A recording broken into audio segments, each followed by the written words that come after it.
This is an LA Times Studios podcast.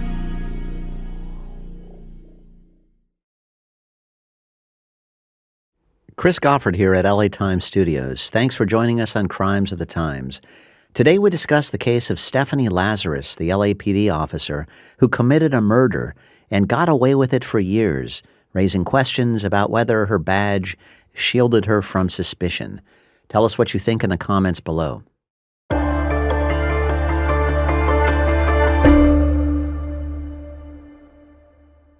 In February 1986, a man named John Rutan came home from work and entered his Van Nuys townhome. In the living room, he found the body of the woman he had recently married. Sherri Rasmussen was 29, a popular nursing director at Glendale Adventist Medical Center. She had been badly bludgeoned. She had been shot 3 times. In the struggle, someone had bitten her arm. LAPD detectives came to a quick but disastrous conclusion that dominated the agency's approach to the investigation and in many ways warped it. Detectives thought it looked like a burglary gone bad. It looked like Sherri, who had called in sick from work that day, had surprised people trying to rob the place and had been killed in the ensuing struggle. Her car had been stolen from her garage, a detail that seemed to support that theory. And there were other details.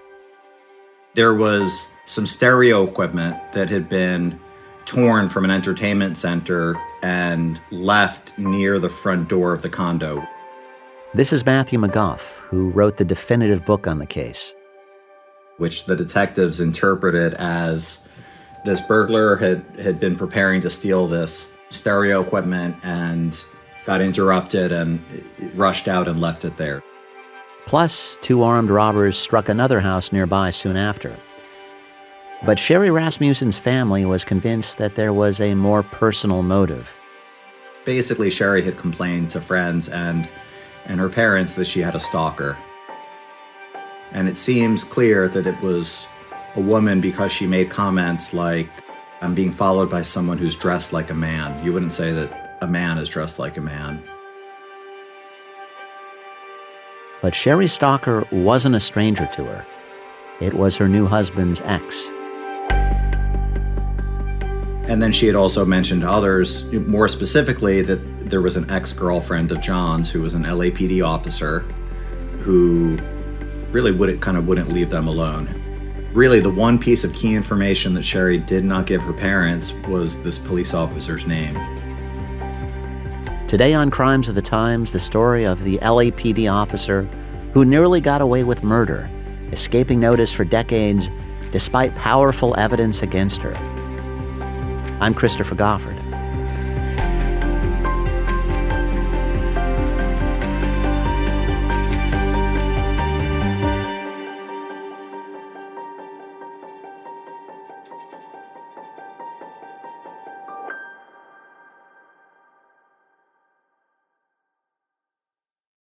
You know that feeling when you're doom scrolling and suddenly it's an hour later and you feel even worse? Been there. But lately I've been swapping that habit for something that's making me feel so much better. Masterclass. With Masterclass, you can learn from the best to become your best. With plans starting at $10 a month billed annually, you get unlimited access to over 200 classes taught by the world's best business leaders, writers, chefs, and more. With Masterclass, you get thousands of bite-sized lessons that can fit into even the busiest of schedules. Explore how to spot a liar with criminal profiler John Douglas, learn hostage negotiation techniques with FBI legend Chris Voss, and be the smartest person in the room with declassified techniques from former CIA officers. Plus, every new membership comes with a 30-day money-back guarantee, so there's no risk. Masterclass always has great offers during the holidays, sometimes up to as much as 50% off. Head over to masterclass.com/crimesofthetimes for the current offer. That's up to 50% off at masterclass.com/crimesofthetimes. masterclass.com/crimesofthetimes. It should have been little trouble for police to discover that the victim's husband, John Rutan, had come to the marriage with some dangerous baggage, an emotionally volatile ex-lover who was not over him. It should have been little trouble to get the woman's name and to question her about her whereabouts during the killing. Stephanie Lazarus was a 25-year-old patrol officer with the Los Angeles Police Department. In retrospect, the grounds for suspecting her seemed screamingly obvious. Beyond the fact that she'd stalked and scared the victim, there was the ballistics report. The bullets found in Sherri Rasmussen's body were the kind the LAPD issued to officers. And weeks after the murder, Lazarus reported that her backup gun, a snub-nosed .38 Smith & Wesson revolver, had been stolen from her car. Lazarus would later admit that she got rid of the gun on the assumption that detectives would come to question her and ask to see it, but they had not. Rasmussen's sister Connie told me that the scene seemed to reflect personal hatred as well as criminal sophistication. Her sister was smashed over the head with a vase. She was shot 3 times at close range with a blanket wrapped around the gun to deaden the sound. But for decades, detectives did not bother to question Officer Lazarus as a suspect. It would take the LAPD 23 years to arrest Lazarus, who by then had started a family and risen to a high-profile detective position. Why it took so long has never been definitively answered. Maybe it was investigative tunnel vision. Maybe it was the workload surrounding the crush of murders in mid-1980s Los Angeles. Maybe it was cognitive bias against the possibility it could be one of their own. The journalist Matthew McGough has spent years looking for answers. Sherri's parents, particularly her father Nels, really believed from the beginning that they knew who committed this murder, and that was John's police officer ex-girlfriend. And the family didn't sit on that information. To the contrary, they did everything that they could possibly think of to try to get the LAPD to focus on this angle. And the department insisted this was a burglary, up to and including telling Nels, you watch too much television, which again is, you can only envision the torment inside this man. McGough wrote a 595-page account of the case called The Lazarus Files. They were free to think, well, women don't kill, and certainly police officers don't kill, so I don't know what these parents are talking about. But if that's the case, then you investigate it, and if it's not true, it wouldn't take very long to eliminate it, and then you go back to the initial theory. Connie Rasmussen told me that she still wonders whether someone inside the LAPD helped Lazarus along the way. She thinks that's the case, but she can't prove it. She told me that her mother, who managed the family's dental office in Arizona, kept the original detective's business card on her desk and called relentlessly for updates. As the case languished, her father wrote a letter to then LAPD Chief Daryl Gates, pleading for his intervention. But the agency brushed off the family. Detectives kept insisting the crime fit the pattern of a residential burglary, not a love triangle. There's no doubt John was deeply in love with Sherri.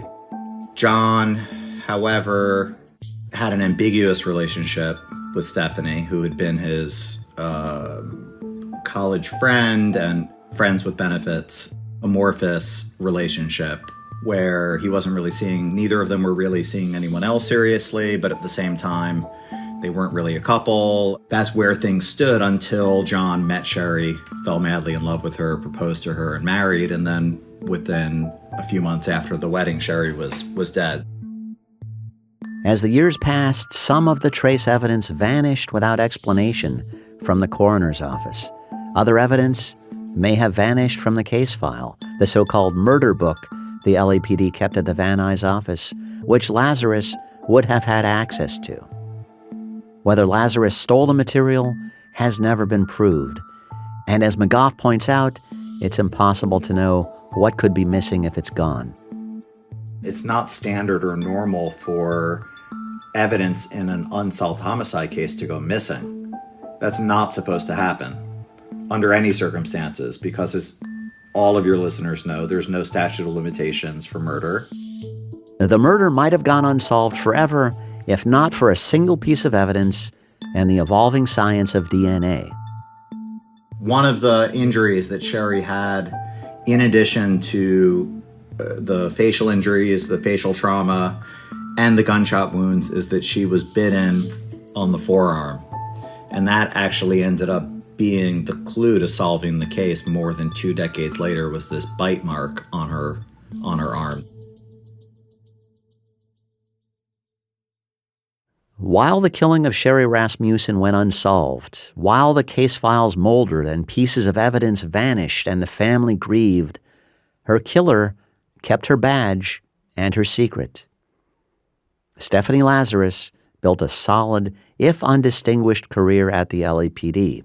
Prosecutors would describe her as a C-plus cop. She promoted the DARE anti-drug program, an initiative dear to the chief. She became a detective with the art theft detail, which gave her a high public profile. She appeared in photo ops with the brass. She bantered with reporters. She went on Family Feud. She married another cop and adopted a girl. Stephanie, now, she was a third-year police officer when she committed this murder, but she continued her career. She ended up making detective, working in internal affairs, working in background check investigations. Again, it's kind of galling to look back at her career knowing the things that she did with a murder on her conscience. McGough interviewed her in early 2008 when he was researching art theft and she was a detective on the art theft detail. What was your impression of her when you met her and interviewed her? Cordial, friendly, relatively helpful. By the early 2000s, detectives were diving into cold cases. A saliva sample from a bite on Rasmussen's forearm was stored separately in a freezer at the coroner's office where Lazarus would not have had access to it. In 2005, DNA tests that had been impossible decades earlier showed that it had come from a woman, undermining the two-man burglary theory. A DNA analyst in the crime lab named Jennifer Francis thought the culprit might be a nurse Sherri had worked with who was passed over for promotion and might have blamed Sherri. But the familiar pattern reasserted itself: neglected leads and inaction.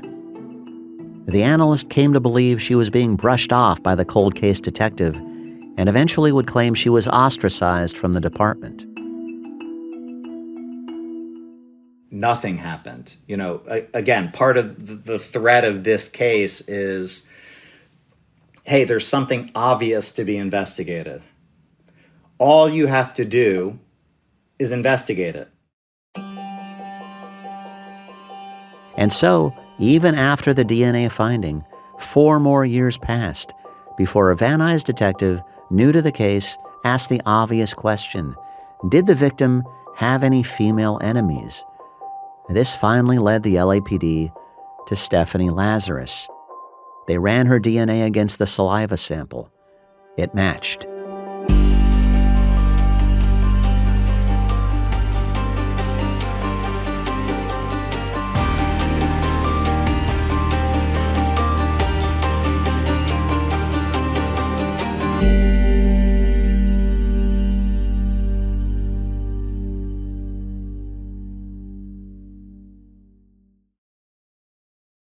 As the weather cools, I'm swapping in warm, durable pieces that are built to last. And Quince delivers every time, with wardrobe staples that'll carry you through the season. Quince has those kinds of fall staples that you actually want to wear on repeat, like 100% Mongolian cashmere from just $60, classic fit denim, and real leather and wool outerwear that looks sharp and holds up. By partnering directly with ethical factories and top artisans, Quince cuts out the middlemen to deliver premium quality at half the cost of similar brands. The suede trucker jacket has become an essential part of my wardrobe lately, and just looks really casual but well made. Layer up this fall with pieces that feel as good as they look. Go to quince.com/crimesofthetimes for free shipping on your order and 365-day returns. Now available in Canada too.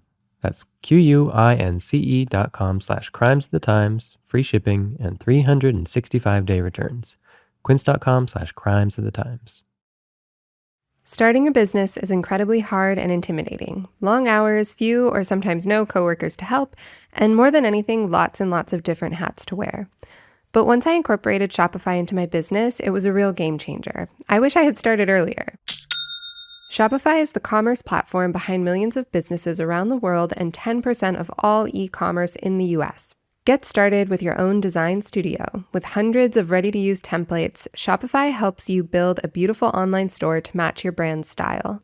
And best yet, Shopify is your commerce expert with world-class expertise in everything from managing inventory to international shipping to processing returns and beyond. If you're ready to sell, you're ready for Shopify.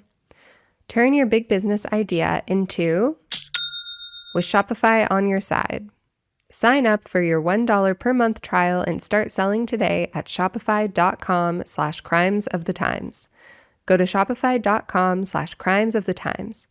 Shopify.com/crimesofthetimes.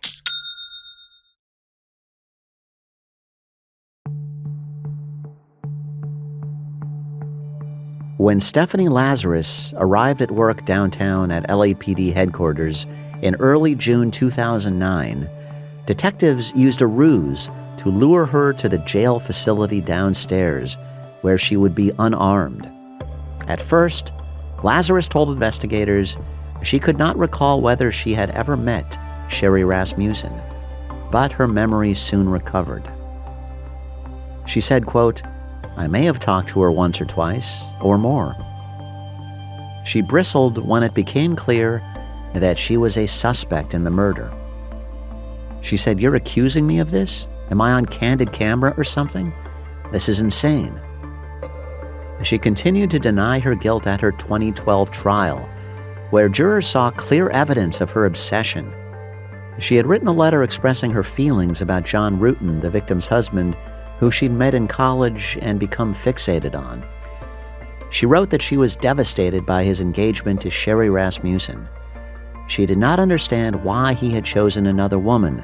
She wrote, quote, "I'm truly in love with John. This year has torn me up." When Ruetten himself testified, he described a relationship of obvious asymmetry. He and Lazarus had become friends at UCLA, he said, and over the years they had slept together, but he did not consider her a girlfriend. He said he had slept with her after his engagement to Sherri, then begged his fiancée's forgiveness. Lazarus, at 51 years old, was convicted of first-degree murder and sentenced to 27 years to life in prison. It was possible to frame the conviction as a redemption tale for the LAPD, with a new generation of cops making amends for the missteps of their predecessors. But the internal investigation promised by department leaders, a probe of what accounted for the delays and blunders, seemed to go nowhere. Again, Nels Rasmussen would have been defeated, but he never gave up. Rasmussen's parents lived to see their daughter's killer arrested and convicted, but they died without answers to why it took so long. The surviving family was stunned in November 2023 when a parole panel decided Lazarus should be released after 11 years in prison. She had taken anger management classes and was deemed a low risk to reoffend. The decision was reversed, but Lazarus has a fresh chance at every new hearing. What might count in her favor is her admission after years of denials that she did kill Rasmussen. At a February 2025 hearing, she talked of having been in love with John Ruetten and of her loneliness when she learned of his engagement. Quote, "I had been unable to have a relationship that lasted, and I felt hopeless. I just wanted to have, I guess, what other people had." End quote. She would call him and hang up just to hear him say hello, she said. She called his home that morning in February 1986 and was enraged when Sherri Rasmussen answered. She decided to pay a visit. She found the address in a police database. She took her gun and a cord. She said, quote, "I went over there hoping to see him. I was so angry that if she got in my way to see John, I was going to strangle her." End quote. She, quote, "barged in when Rasmussen answered and found herself in a struggle she compared to a hellacious bar fight.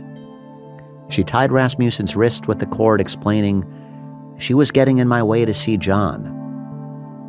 A commissioner asked her, how would binding her wrists give you access to see John? Lazarus replied, it makes no sense. I talked to Paul Nuys, one of the prosecutors who took Lazarus to trial. He said she is still lying. He said her admissions were calculated to win her parole while downplaying her culpability. He does not believe that Rasmussen would have opened the door to admit Lazarus. It's more likely she picked the lock, in his view. And he considers it an insult to the victim for Lazarus to describe the assault as mutual combat. She must have known Rutten was at work and that his wife would be alone. Nuys told me, quote, you can't give a half story about a murder and put some of the blame on the victim. He said, this was a predator who was in a cage with the prey. She had complete control of everything. She had her weapon with her. She had tactical grappling training from the academy. She was physically fit. She was in the law enforcement Olympics. And she had staged the crime scene so smoothly that it apparently threw detectives off her track for decades. Nuys told me, quote, she's a long ways from acknowledging all of the behaviors that she demonstrated in this crime. Evidence of a hellacious fight was obvious from the amount of blood and disarray in the living room. This is Matthew McGough again, who spent 9 years researching his book.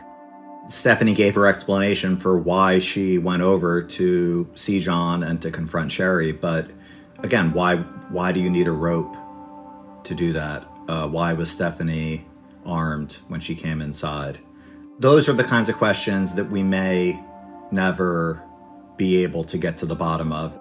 The ones that I'm more interested in and that I hold out some faith and hope that we will be able to get answers really is, what went wrong in this investigation and why wasn't Stephanie Lazarus brought to justice earlier, and why is the LAPD so resistant to looking inward at this institutional failure and taking any steps to ensure that something like this doesn't happen again. The case could have been solved almost immediately, long before the science of DNA became advanced enough to be useful, if the LAPD had taken basic investigative steps. They might have typed Lazarus's name into a gun trace database. We'll never know the intimate details of how the murder went down because Sherri is no longer with us and Stephanie is an unreliable narrator. So she's given various accounts through the years, right up to her most recent parole hearings, in which she belatedly admitted responsibility for the murder and admitted killing Sherri. It's not definitive because Stephanie has lied so much about so many things in the past. For years, McGough has been struggling to get answers out of the LAPD, but with little success. What does this tell you about an institution like the LAPD and how it operates? It's culture, I think. I have a lot of respect for the LAPD as an investigative institution, and I know what they're capable of, which is excellent investigations. When they fall short of it, it's really glaring. And rather than looking at it, the LAPD, for whether it's fear of short-term bad publicity or various other reputational concerns, again, I'm speculating because they won't say, but it seems like what they're banking on is that this case and the questions about it are going to go away. When Lazarus was arrested in June 2009, then Chief Charlie Beck promised an internal affairs investigation into whether she'd received less scrutiny because she was an officer. But McGough says the case was closed 2 years later without a single interview. No one had been contacted. These are basic, obvious questions, and I would say it does not serve the LAPD's reputation in a case about the department sticking its fingers in its ears and not listening to stick with the strategy of sticking its fingers in its ears and not listening.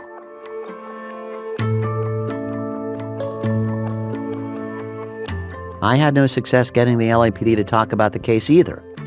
No evidence has emerged to support a deliberate cover-up. The Rasmussen family sued the department, hoping the litigation would bring answers. A judge cited the statute of limitations and threw out the case.